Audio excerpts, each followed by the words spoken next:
Hello everybody, welcome back to Steve's Gear. And today we're going to take a look at kind of a new flashlight from Olight. We're going to take a look at the Olight Arkflex. Now this video is going to be kind of just an initial impressions. I picked this one up, I think it came in about last weekend, and I've actually been carrying it at work for about 3 days. So I'll let you guys know how it's going, some of the pros and some of the cons so far. And then we'll just take a look at some of the basic functions of the light as well. Now, it does come in kind of like this standard box, just kind of your typical Olight box. On the back side, you do have some specs there. I'll let you pause and read that if you would like.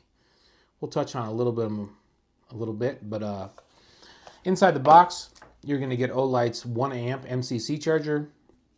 It just magnetically connects on the bottom. Plug it in via USB-A, and you can charge up the light.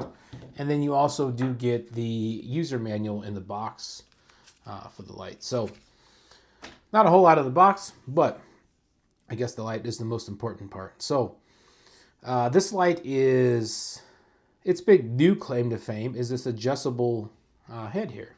So it is able to rotate down 90 degrees, and you can rotate it when the light's on and everything like that. So that's kind of the big new one for this one. It is a little bit smaller of a light. I did bring in an Arkfeld, just a regular one, not the Pro. This is just a UV version. So if you do own one of these, you can kind of get a little bit of a size comparison there of how they kind of compare up in size. I would say the Arkfeld is just a hair longer, and then the new Arkflex is maybe a little bit wider. As far as depth goes, they're pretty similar. They're just different shape. You know, the new one's a little bit more rounded, obviously, versus this one's a little more squared off. So, and then you can kind of see the difference there in the clips. And we'll kind of touch on the clip on the new one here in a second too, but just give you an idea of the size on it. Now, function of this Olight is, if you had other lights, it's pretty standard. Now, the power button is on the side. It does have a slight amount of texture on it. And this one is just one where if you hold down, you're going to access that moonlight mode. Moonlight on this is going to come in at 1.5 lumens. Kick it up to low mode, you're going to get 15 lumens. Medium mode, you're going to get 100 lumens. High mode is going to bring you into 400 lumens. And then if you go into turbo, you're going to get 1000 lumens. And so you're actually able to also triple tap this for strobes, a little bit of a strobe warning.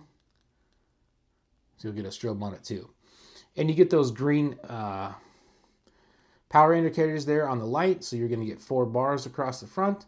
As you can see right now, it is fully charged. And obviously, as you discharge it, it will drop down in bars.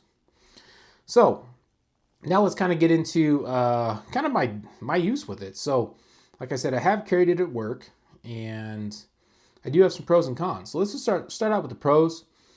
This adjustable head has actually been more beneficial than I originally anticipated.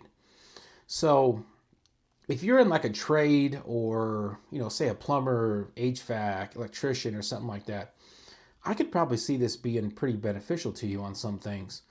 One is this: if you tail stand it, you can adjust the head. So if you put it on a table next to you or on the ground underneath a sink or something, now you're able to kind of just adjust the beam to more, usable for you.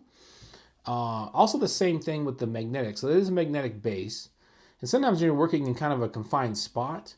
You might be able to magnetize it to something, but sometimes it's not really in the direction you want it to go. Being able to just kind of adjust the head to follow you is working out great. Also, if you have like a work shirt and it has a big front pocket, you're able to just stick it right in your pocket, and then you can actually just aim it forward. You got forward-facing light by just hanging the thing in your pocket. So that's been pretty cool. That's one of my favorite features so far. Another favorite feature is, I'll bring in a little prop here. So if you're wearing a ball cap, so this isn't my traditional work hat, but it'll work. Now you have to kind of clip the light underneath for the head to really be able to swivel downwards. So if you have it clipped on your hat, you can actually just swivel it down a little bit. Sorry. I said down and I still put it up, but put it underneath the hat, and then you're able to, kind of angle it down. So if you're walking around, you can illuminate your foot area a little bit more. So that's kind of a cool feature. The clip, now I have seen some people kind of complain about the clip being too long, which it does aesthetically look maybe a little bit strange, but I think functionally it works pretty good. For somebody like me that uses it on the hat all the time, I kind of appreciate that longer clip because it goes all the way over the bill and it makes the light more secure on there. Same thing with your pocket. It goes all the way down into your pocket. And you do have the little, secondary little clip area here. So you can choose to carry this lens down or lens up in your pocket, your choice. Either way, it works great. So the other pro is I like the way it feels. So it's rounded off edges. It does have a little bit of grip here on each side. As you can see, it's got a little bit of a texture, and that texture actually works out pretty good. It does have some texture there on the button, and then it has this divot here on the other side of your hand. So if you just stick it in your pocket and pull it out, it's really easy to index when you pull it out if you're on the right side or not. The power button's easy to find because of that little bit of those couple dots on there. So aesthetically, I like it. I like the tactile feel of it. Yeah, I actually prefer this quite a bit more than the regular Arkflex as far as just the way it feels. Not a big fan of the squared off feel, but I do like this one that's more rounded. So those are a couple of the big perks for me. Let's talk about some downsides. One of them I kind of touched on with the hat was I've typically got used to carrying the light on top of my hat versus underneath. Now, is it really a big deal? No, it's not a big deal. But I like to carry them around like that. But now the light will only adjust upwards, so that doesn't do me a ton of good. But if you want to just have the beam straight out like a normal light, it works just fine. Stays on there good, the clip's long enough, got good enough retention, no problem with it falling off so far for me. But if you do want to have the light adjusted angle down, you are going to have to carry it underneath. So it does stick out a little bit, but like I said, it's been fine for me. It hasn't fell off or anything yet. So hopefully it stays that way. Another downside is it does not have a removable battery. So if you're somebody who buys a light and holds on to it for a couple years or whatnot, when the light battery goes bad, it's just done with. Now for me, I always buy pretty much the new versions of stuff, so I'd never use up a battery in a light really. I'm always getting something new, so not a huge negative for me, but just something to keep in mind. Now, while it does have Olight's proprietary charging, which I do like because I have like one of the docks, so I just get home, stick it on the dock, and it charges up, and I'm good to go. Now, I do travel quite a bit, so when I travel, I got to make sure to bring one of the Olight cables. Now, for me, it's in the vehicle that is the little bit of the issue, because every once in a while, I forget to charge up my light, I get distracted when I get home, forget to put it on the charger, and the light that I normally carry for work every day is USB-C. So when I'm in the vehicle, I always have a USB-C cable because I can charge up an iPad or a MacBook or whatnot with it. So I got to remember to bring a charger with me in the service vehicle, which I don't always do. And if I do bring one, I got to magnetize it on there and put it somewhere where it's not going to get knocked off. So I kind of wish it had USB-C also with the charging. I was kind of thinking it'd be cool if maybe they just cut out a couple of these grooves and stuck a little flap there. They could probably almost make it aesthetically look like it would probably fit right in with the grooves. I think it'd be cool to have a dual option. Now, another negative for me is, this is something time will tell, but inside this little hinge in here, now Olight says they've tested this hinge for 10,000 rotations with no problem, so they said go ahead and use it as much as you want. It does say that in the instructions it is made of a stainless steel material inside. But for somebody like me that drops things in the dirt, works outside, goes in crawl spaces and stuff, if I build up a lot of dust and debris in there, I just wonder if this is going to become gritty and stuff like that. Now that's something that's just time's going to tell. We'll have to see maybe in the future if that ever happens.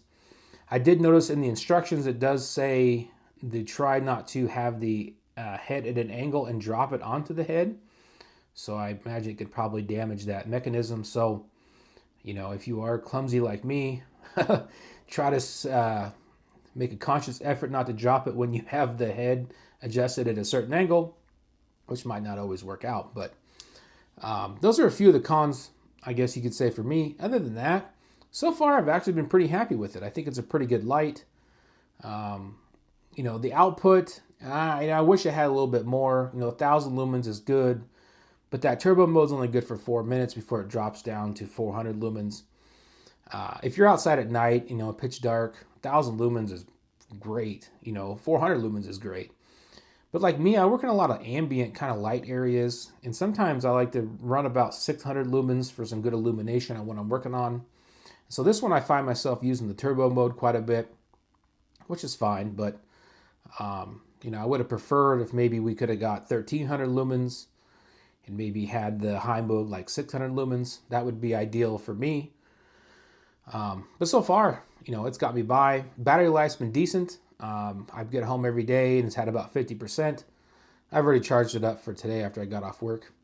I'm filming this pretty late, so I'm a little tired. So if it sounds a little crazy, that's probably just why. But yeah, other than that, I think it's pretty good. So would I recommend it? I think this would be a pretty good one. I think this one's going to fall into like a more of a service light for me.